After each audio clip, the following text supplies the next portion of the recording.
Totally যে তৃণমূলের ক্যাডারকে নিয়ে ভোট করার চেষ্টা করছে, তার জন্য আমি একটাই কথা বলি, তাকে একটা কথা মাথায় রাখবেন, শুধু নামটা জেনে রাখবেন, আমার নাম জুলফিকার, বাকিটা আমি কিছু বলবো না, বাকিটা কাজে দেখিয়ে দেবো।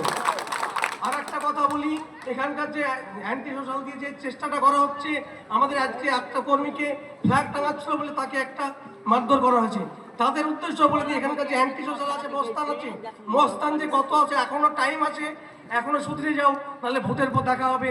তাদেরকেও বলে রাখছে একটাই কথা, নাম একটাই, আমার নাম জুলফিকার, এটা যেন মাথায় মনে রাখে। কত মস্তানি করতে পারে সেটাও আমি দেখে নেব, আমার নাম জুলফিকার, এটা যেন মনে থাকে।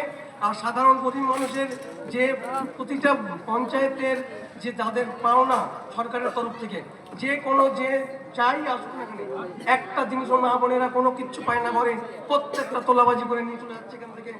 তার এর জন্যে আমি বলছি, একবার আমাকে আপনারা আশীর্বাদ করুন, শুধু একটা এমএলএর এ থেকে যেটা যা পাওয়া যায় সেটা আপনাদের কোথাও যেতে হবে না, আপনাদের বাড়িতে বসে আপনারা ঘরে বসে পাবেন, কোথাও আপনাদের হাত পাততে যেতে হবে না, কোনো কিছু ছিল। আমি আপনাদের বাড়ির ছোট ভাই, ছোট ছেলে, আপনাদের বাড়ির কাছের, রাত দিন সবসময় আমাকে পাবেন, কোনো কোনো অসুবিধা হবে না।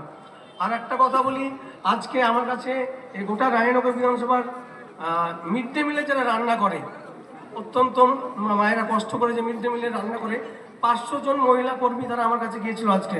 তাদের বক্তব্য হচ্ছে, ওরা 12 মাসের টাকা সরকার দেয়, 2 মাসের টাকা তোলাবাজ কেটে নেয়, কেউ তোলাবাজ ওই টাকাটা দেয় না।